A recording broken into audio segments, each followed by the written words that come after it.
Sueli lá de Santo André, Deus abençoe. Já estamos aí com 183 pessoas, glória a Deus. Ajuda a compartilhar aí, gente. Vamos ver se a gente chega nos 200 pessoas aí ligadas na palavra de Deus, estudando a palavra de Deus. Vamos lá, para Miqueias. Miqueias, a gente vai ler o capítulo 6. A gente vai ler os versículos 7 e 8. Na verdade, a gente lê poucos versículos, mas a gente vai falar do livro inteiro, beleza? Vanessa Carla lá de Recife, Joci de Santo Ângelo, Rio Grande do Sul. Deus abençoe vocês. Vamos lá, Miqueias capítulo 6, versículos 7 e 8. Acompanha comigo aí. Diz assim: agradar-se-á ao Senhor de milhares de carneiros, de 10.000 ribeiros de azeite. Darei o meu primogênito pela minha transgressão, o fruto do meu corpo pelo pecado da minha alma? Ele te declarou ao homem o que é bom e o que é que o Senhor pede de ti, que pratiques a justiça e ames a misericórdia e andes humildemente com o teu Deus. Amém, amém. O livro de Miqueias, né? Então a gente já tem exposto aí, na verdade, os profetas menores. Já vimos aí os 5 primeiros livros, né, dos profetas menores, e agora a gente está indo para o 6º aí, que é o Miqueias. Sendo que normalmente o que acontece nos profetas menores? Deus levanta um profeta para falar contra o pecado do seu povo. Esse povo se desvia do Senhor e Deus levanta um camarada para ir lá e falar: olha, se volta para mim, senão o bicho vai pegar. E normalmente Deus fala disso, Deus fala que virá juízo porque Ele está vendo o pecado desse povo, e se esse povo não se arrepender, juízo virá sobre ele. E depois Deus vem com redenção, dizendo: mas eu vou fazer esse povo se voltar para mim, e esse povo vai congregar diante de mim para toda a eternidade. Né? Então, em resumo, se a gente fosse falar aí dos profetas menores no geral, né, esse seria o esqueleto de praticamente todos eles. Né? Entrando no livro de Miqueias, né, o nome dele provavelmente vem da mesma base aí, do nome do Miguel, né, no hebraico, que quer dizer o quê? Quem é semelhante a Javé, quem é semelhante ao Senhor. Quem é semelhante a esse Deus? Né? E esse camarada, ele morava a uns 40 quilômetros de Jerusalém, a sudoeste de Jerusalém, num lugar que no texto aí diz que é Moresete Gate, né, da onde ele era.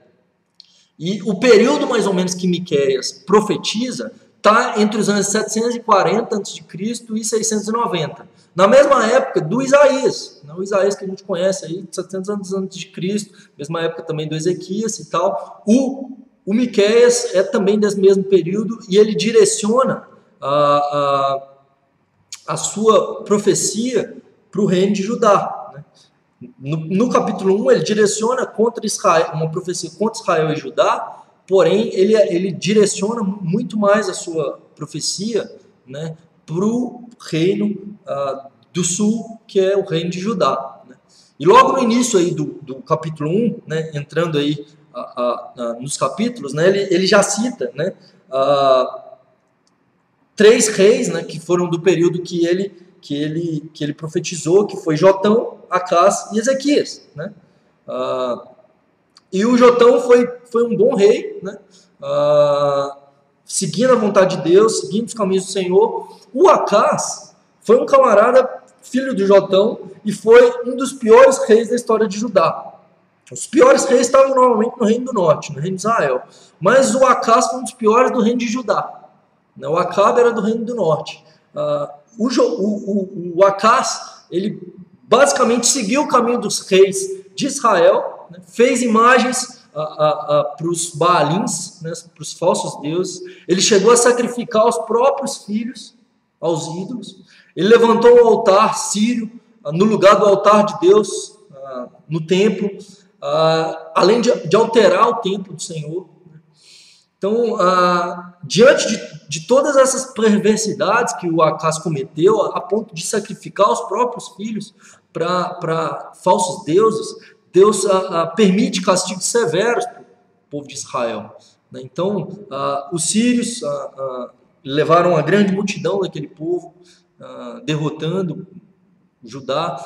Israel perde e é levado para o cativeiro, e cerca de 120 mil soldados aí morrem, né, e 200 mil vão para cativeiro.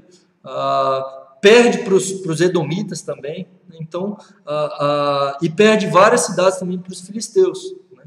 Então, o Acaz, ele vive um momento onde ele se afasta do Senhor e de fato o Senhor se afasta dele, permitindo que tudo isso acontecesse ao povo de Judá.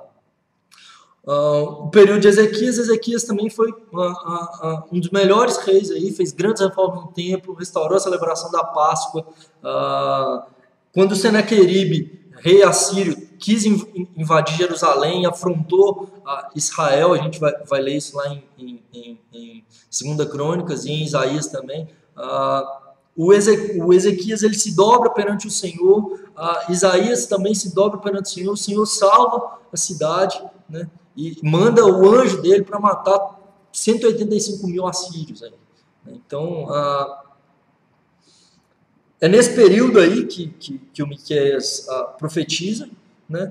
Um período, de certa forma, conturbado e num momento onde o povo de Israel, aquele povo de Judá, havia caído em alguns pecados, né? Então ele havia pecado contra o Senhor, abandonado o Senhor, e por conta desse pecado, Deus levanta o Miqueias para repreender o povo, para falar sobre as consequências do pecado desse povo, e para apontar de fato redenção para esse povo.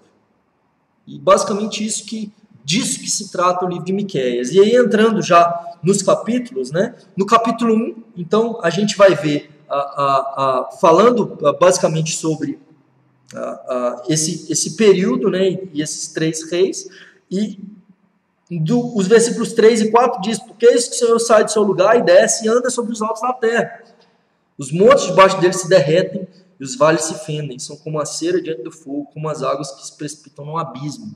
Então, ele já começa falando da visão do Senhor como soberano, como poderoso, não um deusinho qualquer, como muitas vezes pessoas têm. Não, um Deus que tanto faz, eu vou servir o Deus dos assírios. Mas o Senhor, ele se levanta como o Senhor dos senhores, como o Senhor dos exércitos, como Deus que vê o pecado e que não permanece imóvel, inerte diante desse pecado, e que vê o pecado e ele vai punir o pecado, e que ele enxerga e passa por toda a terra, e ele visita o seu povo, e ele está no meio do seu povo, e ele está vendo o que o seu povo está fazendo. E aí ele diz, olha, eu tenho visto no versículo 7, todas as suas imagens de escultura, aquele povo havia caído em idolatria. Todos os salários de sua impureza serão queimados. Aquele povo havia caído em corrupção, em roubo, em tomar. Os poderosos tomavam as coisas dos menos abastados, daqueles mais pobres, e eles roubavam, e eles eram corruptos. E havia uma má distribuição de renda, havia corrupção no meio daquele povo. E o Senhor diz, eu estou vendo tudo isso. E ele diz, olha, e toda essa corrupção vai ser queimada. Vai ser queimada. E todos os seus ídolos eu farei em ruína. Porque do preço da prostituição os ajuntou, e a este preço volverão. Então aquele povo havia caído em prostituição, em idolatria e em corrupção moral. Esse era o pecado inicialmente dito, levantado contra Israel, contra Judá, e Miqueias se levanta para profetizar contra esse povo, dizer, olha, o Senhor vê todo esse pecado. Qual que é o problema do povo de Israel que normalmente ele achava? Que por ser o povo escolhido de Deus, estava tudo certo. Ele poderia fazer o que quisesse, bastava ele sacrificar e estar ali tranquilo, que ele poderia fazer qualquer outra coisa. E aquele povo de Israel, na verdade, ainda estava se dobrando diante de falsos deuses, achando que Deus não veria, que Deus não ia perceber aquilo, que Deus ele ficaria tranquilo. Muitas vezes a gente tem essa falsa visão de Deus, a gente acha que tá tudo bem, se eu pecar, Deus perdoa, tá tudo certo. Se eu permanecer pecando aqui, a graça de Deus é abundante, ela vai ser abundante sobre minha vida. Porém, o que você vai descobrir no livro de Miqueias é que Deus não suporta o pecado, ele não tem parte com o pecado, e se de fato nós permanecemos em desobediência, em idolatria, em prostituição, em corrupção, Deus virá sobre nós e vai nos fazer ou que a gente se arrependa ou destruição, juízo. No capítulo 2, o Miqueias ele expande um pouco mais a questão do juízo de Deus sobre quem viria e do pecado do povo de Israel. Os versículos 1 a 5 aí ele vai falar: ai dos opressores gananciosos, aqueles opressores gananciosos virá juízo sobre eles. Ou seja, eles cobiçam os campos e eles arrebatam os campos. Eles entram nas casas e tomam as casas. Eles tomam por violência a herança de um homem, ele toma a sua casa. Esse camarada que tem agido de forma corrupta, de forma gananciosa, de forma a oprimir o fraco, a oprimir o pobre, a tomar o dinheiro, a herança, as casas, as terras deles, da mesma maneira que você tirou deles, será tirado de você. Da mesma maneira que você despojou as pessoas, você será despojado. E isso se encaixa muito no nosso país hoje, onde a corrupção impera. Deus vê. E o corrupto não ficará impune. Deus vai punir toda essa galera. Deus é justo. Muitas vezes a gente vê uma foto no momento e acha que Deus não está vendo. Naquele momento que Miqueias está profetizando, estava tudo certo. O povo não estava sendo ainda destruído. Posteriormente que esse povo vai ser levado cativo, Samaria vai ser destruída, Jerusalém vai ser destruída, e esse povo vai ser levado cativo para a Babilônia. Esse povo vai ser exilado, lá em 580. E o Miqueias já profetiza e diz: olha, isso não vai ficar impune. Dos versículos 6 até o 11, então ele vai falar contra os falsos profetas, os camaradas que vão dizer: olha, não, Deus está profetizando nada disso não, coisa boa, você é cabeça, você é o cara, Deus vai te abençoar, Deus vai te dar. Não tem problema você continuar com a vida toda errada do jeito que você está vivendo, não tem problema viver idolatria. Se você der o dízimo e abençoar aqui, Deus vai te abençoar e vai te dar 10 vezes mais. Então tinha os falsos profetas que não profetizavam em nome do Senhor, mas para si mesmos, para seu próprio bel prazer. Eles profetizavam, falavam coisas a favor do povo, para que aquele povo continuasse a se corromper. E hoje na igreja brasileira existem muitos falsos profetas. Homens e mulheres que falam aquilo que as pessoas querem ouvir. E você quer ter uma igreja cheia? É só você começar a inflar o ego das pessoas. Você começa a colocar o homem no centro e aí ele vai. Eu comecei um trabalho em janeiro agora. E eu tenho temor do Senhor para poder expor as escrituras diante das pessoas. Porque ai de mim, se eu expor algo que venha fazê-los tropeçar. Mas os falsos profetas, eles querem ser inchados, eles querem que as pessoas os aplaudam. Quando a gente vê esses profetas que eles eram perseguidos e mortos porque eles pregavam a verdade, eles pregavam aquilo que o povo não queria ouvir, mas eles diziam: olha, vocês serão destruídos se vocês continuarem por esse caminho. O caminho da igreja brasileira é o mesmo. Se essa igreja continuar focada em si mesma e não na centralidade da cruz de Cristo, convergindo para Cristo, para a glória de Deus, para a vontade de Deus e não a nossa, essa igreja vai perecer.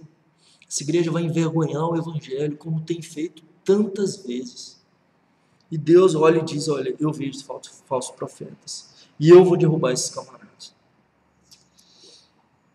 E no finalzinho do capítulo 2, ele termina o 12, o 13, dizendo: mas eu vou agregar esse povo. O juízo virá, mas o restante de Israel eu vou congregar para mim. Porque esse é meu povo, porque eu tenho zelo pelo meu povo, eu colei o meu nome nesse povo, e é por amor do meu nome, eu não destruo esse povo não, na verdade eu vou honrar meu nome na vida desse povo, eu vou consertar esse povo. No capítulo 3, aí, então, ele vai falar então contra os chefes, contra os sacerdotes e contra os falsos profetas. Ele diz: olha, ouvi agora vós cabeças de Jacó, vós chefes da casa de Israel, não é a vós outros que pertence saber o juízo? Os que aborreceis o bem, amais o mal. Então, o Miqueias, nesse capítulo, ele vai profetizar contra a liderança de Israel, contra os cabeças desse povo de Israel, contra os chefes e os falsos profetas e os sacerdotes, porque ao invés dessa liderança direcionar o povo a se arrepender, a buscar o Senhor, a dobrar os seus joelhos, a viver uma vida piedosa em Cristo, que é o que o Miqueias explica, o que Deus requer de nós em Miqueias 6:8, depois você decora esse versículo. Pelo contrário, antes eles amam o mal e aborrecem do bem, antes eles amam a corrupção e o seu prazer próprio. E ele diz, olha, e eu vou trazer destruição para vocês. Vocês dizem que vem paz, mas não vem paz. Virá a sentença sobre vocês. Eu vejo todas as coisas. No capítulo 4, o Isaías ele faz uma profecia remetendo ao livro de Isaías também. Tem uma profecia lá no livro de Isaías, não me lembro se no capítulo 2 de Isaías, algo do tipo. O Miqueias também faz essa mesma profecia. Eles profetizam na mesma época, tanto Isaías quanto o Miqueias, então trataram também dos mesmos problemas. Então a diferença desses dois é que o Miqueias pregou na cidade, e o Isaías pregou na cidade, e o Miqueias pregou no interior, né? E revelando aí essa profecia acerca da casa do Senhor, do monte do Senhor, onde ele diz, olha, nos últimos dias acontecerá que o monte da casa do Senhor será estabelecido no cimo dos montes, se elevará sobre os outeiros, e para ele afluirão os povos. O que é bacana demais ao ler as profecias no Antigo Testamento é que Deus ele já revela que a graça dele abrange para os gentios, não é um povo só. E tem gente que, quem é adepto e defende aí a predestinação e tal, a dupla predestinação, que Deus escolhe uns para ir para o inferno e outros para ir para o céu, e usa um texto de Romanos 9, onde diz, olha, amei Jacó, porém odiei a Esaú, quando diz, olha, Deus escolhe Jacó antes que eles cometessem ou fizessem qualquer ato de justiça, para que o propósito da eleição se cumprisse, e ele se aborrece de Esaú, ou seja, no termo grego significa deixar em segundo plano. Jesus usa esse mesmo termo para dizer, olha, aquele que não aborrecer seu pai e sua mãe, não é digno de mim, ou seja, deixar em segundo plano, eu em primeiro plano. No caso, Jacó é colocado em primeiro plano para que, através do povo de Israel, fossem benditas todas as nações da terra. É isso que Deus promete para Abraão. Através desse povo, o objetivo de Deus é chegar no Messias, para que, através do Messias, todos os povos da terra afluíssem para o monte do Senhor. Então, o que nós vemos aqui é que Deus não predestina os judeus simplesmente e ignora o resto. Ou que Deus escolhe uns e rejeita outros. Na verdade, o propósito da eleição do povo de Israel no Antigo Testamento é para chegar às nações. Deus se revela ao povo de Israel para chegar a todos os povos da terra. E não é a primeira vez que a gente vai ver isso no Antigo Testamento. A gente vai ver o Jonas sendo enviado pelo Senhor para pregar para os ninivitas. A gente viu isso semana passada. Era um povo que não era judeu e Deus estava preocupado com esse povo, mandando eles se arrependerem. E Deus diz que tem compaixão e ama esse povo. Sem ser judeu, sem ser circuncidado, sem guardar a lei do Senhor. Deus ama esse povo. Deus é gracioso, Deus é poderoso. E aqui ele começa a fazer o anúncio do chamamento dos gentios, que viriam. Eles viriam até ele, para o monte do Senhor. Por quê? Como? Qual que seria o meio disso? E no capítulo 5 a gente tem uma profecia 700 anos antes a respeito do Messias, Cristo. Qualquer estudo bíblico que você vê sobre qualquer texto das Escrituras, o cerne dele deve ser Cristo. Cabe ao pregador encontrar a chave que leva a Cristo. Todos os textos, você pode ver os estudos anteriores que a gente viu de Jonas, de Amós, de Oséias, de Joel, todos os textos vão apontar para o Messias, vão apontar para Cristo, porque a chave da Bíblia, o centro da Bíblia, desde Gênesis até Apocalipse, é Cristo. E a nossa vida e a terra e todo o universo deve convergir para Cristo, porque fora de Cristo nós estamos em desarmonia. Se sua vida cristã se resume a você, se suas orações se resumem a você, tem uma coisa errada. Você não está em harmonia. E aqui no capítulo 5 ele se centraliza e foca em Cristo. E ele diz: e tu, Belém Efrata, pequena demais para figurar como grupo de milhares de Judá, de ti sairá o que há de reinar em Israel, e cujas origens são desde os tempos antigos, desde os dias da eternidade. Que texto maravilhoso! E tu, Belém Efrata, de você, Isaías 700 anos antes disse: Jesus vai nascer em Belém. E onde que Jesus nasceu? Belém. Ele virá de Belém.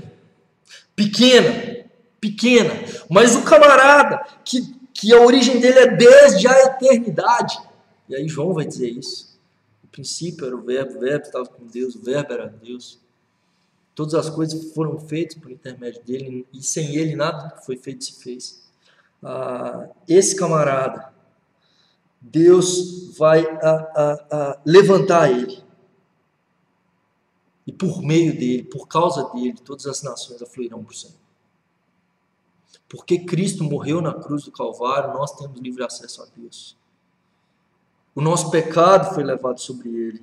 E no versículo 5 diz: e esse será a nossa paz. Jesus trouxe reconciliação entre nós e Deus. Nós éramos inimigos de Deus, como o povo de Israel nesse momento era inimigo de Deus. Eles se voltaram contra o Senhor. E nós éramos inimigos de Deus. E Romanos 5 diz que nós fomos reconciliados por meio de Cristo. Deus estabeleceu a paz conosco. Ele buscou a paz conosco, sendo nós inimigos. E nós a parte mais fraca. E Ele nos buscou para fazer paz conosco.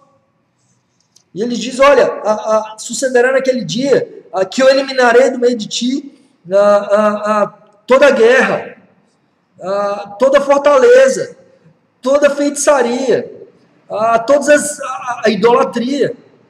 Você não vai se dobrar diante dessas coisas mais, todos os postes ídolos. E eu vou julgar as nações. E eu vou julgar aqueles que não me obedeceram. Por meio de Cristo, Ele vai nos santificar, Ele vai santificar o nome dEle em nós. Ele vai consertar as coisas do jeito que só Ele pode consertar. Por causa de Cristo. E o Miqueias já viu Jesus 700 anos antes. No capítulo 6, ele continua dizendo o seguinte: olha, o que eu desejo de vocês? Por que vocês têm pecado? Né? E vocês se afastaram de mim. E Deus ele faz uma pergunta, e talvez Ele pergunte isso para você nessa noite: povo meu, que te tenho feito? E com que eu te cansei? Me responda. Porque eu te tirei da terra do Egito, da escravidão do Egito, eu te abençoei. Eu te remi, eu te libertei. Eu coloquei diante de você Moisés. Lembrem-se, povo meu, do que Balaque maquinou contra vocês. E eu não permiti que o mal viesse sobre vocês. No versículo 6 diz: com que me apresentarei ao Senhor e me inclinarei ante o Deus excelso.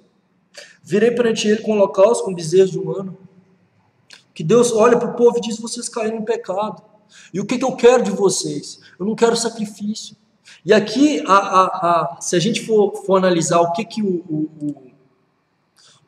o Miqueias fala, né? Ele usa uma linguagem hiperbólica, né? O que quer dizer isso? Ele usa uma linguagem em que ele como que diz, exagerada, né? Ele usa uma linguagem exagerada daquilo que ele coloca aqui. Ele fala: olha, o Senhor vai se agradar de milhares de carneiros, ou de 10.000 ribeiros de azeite. Milhares de carneiros. Você vai matar milhares de carneiros, vai dar um rio de sangue. E 10.000 ribeiros de azeite, está falando de torrentes, 10.000 rios de azeite. Quantos litros de azeite teriam aí? Isso para mim ainda é nada. Isso para mim ainda é nada. Porque eu não me agrado de sacrifício. E tenha isso para você. Deus não se agrada de sacrifício, Ele quer obediência. E o povo judeu tinha internalizado muito a questão da lei exterior, não como algo do coração ser circuncidado. Ele diz, olha, pouco me importa se você é circuncidado na carne, se seu coração não é circuncidado, se seu coração não é meu, se sua vida não é minha. E nós, como cristãos, muitas vezes temos vivido um cristianismo exterior, onde a gente simplesmente não pode fazer coisas, não faz outras e vive uma vida cristã mecânica, achando que indo na igreja a gente está tudo certo. Porém, a mensagem do Senhor para a igreja de Éfeso é, está tudo certinho, vocês odeiam a obra dos nicolaítas, vocês se fatigam na obra, eu conheço o teu labor, conheço o teu serviço, vocês têm uma boa doutrina, uma boa teologia, conheço tudo que vocês estão fazendo, tenho, porém, contra ti que abandonaste o teu primeiro amor. Arrepende-te, volta à prática das primeiras obras, ou senão eu removerei o teu candeeiro. E os 7 candeeiros que o João vê no capítulo 1 de Apocalipse, e essa carta da igreja de Éfeso está no capítulo 2, as 7 candeeiros são as 7 igrejas, ele diz, olha, eu vou remover essa igreja daí. Vai lá em Éfeso hoje, você só verá ruínas. E essa igreja foi removida. E se o seu cristianismo não é tomado de amor pelo Senhor, se a sua vida cristã não é tomada de amor pelo seu próximo e pelo Senhor, tudo que você tem feito são sacrifícios. Tudo que você tem feito é exterior. Deus olha para o seu coração e fala, o coração dele não é meu. Ele está no centro. A religiosidade dele está no centro. Qualquer coisa está no centro, menos eu. E Deus diz, olha, mas ele te declarou ao homem o que é bom e o que o Senhor pede de ti. Presta atenção nisso. Que pratiques a justiça, ames a misericórdia e andes humildemente com teu Deus. Tudo que Deus quer de você é que você ande com Ele, que você caminhe com Ele, que você ame a vontade dEle, porque a justiça ao Senhor e sua vontade é boa. De ter coração para com a miséria, ter coração para com a miséria das pessoas ao seu redor. Eu vi uma reportagem agora há pouco do Papa Francisco. Eu não sou católico, mas o Papa foi numa casa de menores infratores em Roma e ele lavou os pés dos menores infratores. E tinha uma foto dele lavando, ele beijando os pés, fazendo referência a Jesus quando lava os pés de seus discípulos. O Papa lavando os pés de menores infratores. E quando eu vi aquilo, eu me lembrei de alguns apóstolos modernos do nosso país, que jamais fariam isso. Na verdade, eles querem que seus pés sejam beijados. E o nosso cristianismo, muitas vezes, a gente quer ser servido, a gente quer que Deus nos sirva, e não nós servimos o nosso próximo, olhar para o nosso próximo com compaixão, com amor, ter coração para com a miséria daquele que está perdido. Amar a presença de Deus, porque não há nada mais belo na criação do que o Criador, do que o Senhor. De ser de fato apaixonado por Ele e andar humildemente com Ele, reconhecendo que Ele é dono de tudo e Ele é tudo. Dos versículos 9 até o 16, o Miqueias vai dizer então que a injustiça vai ter castigo, o Senhor virá julgar. Esses camaradas que estão pregando o universalismo, que o amor vence, que está tudo certo, que Deus vai perdoar, está tudo certo. Mentira! Deus vai julgar e Ele vai condenar o culpado. Ele vai condenar os corruptos. Ele vai condenar os falsos mestres, os falsos profetas. Ele vai condenar a injustiça do mundo.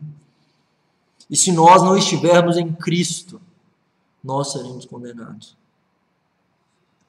No capítulo 7, ele termina falando da corrupção moral de Israel, dizendo, olha, a mão deles está sobre o mal, eles fazem o mal diligentemente. O juiz aceita suborno, o grande fala dos maus desejos de sua alma. Esse povo está completamente distante do Senhor. O filho despreza o pai, o filho se levanta contra sua mãe, a nora contra a sogra. Os inimigos do homem são os da sua própria casa. E o Miqueias olha para isso e diz, olha, ai de mim. Eu, porém, olharei para o Senhor e esperarei no Deus da minha salvação. O Deus me ouvirá, o meu Deus me ouvirá. E aí, depois dele dizer isso, fala, olha, eu vou esperar em Deus, porque a corrupção desse povo vai levá-lo para a destruição. E então ele termina dos versículos 8 até o 15, dizendo que o Senhor vai se compadecer de Israel.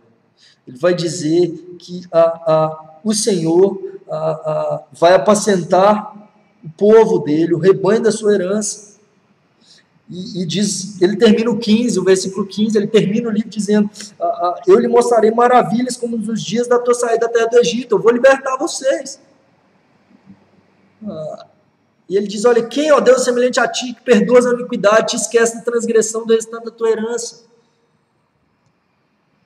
Porque ele tem prazer na sua misericórdia, tornará a ter compaixão de nós, pisará aos pés as nossas iniquidades, por meio de Cristo, que pagou nosso lugar, que satisfez a justiça de Deus na cruz do Calvário. E ele lançará os nossos pecados nas profundezas do mar.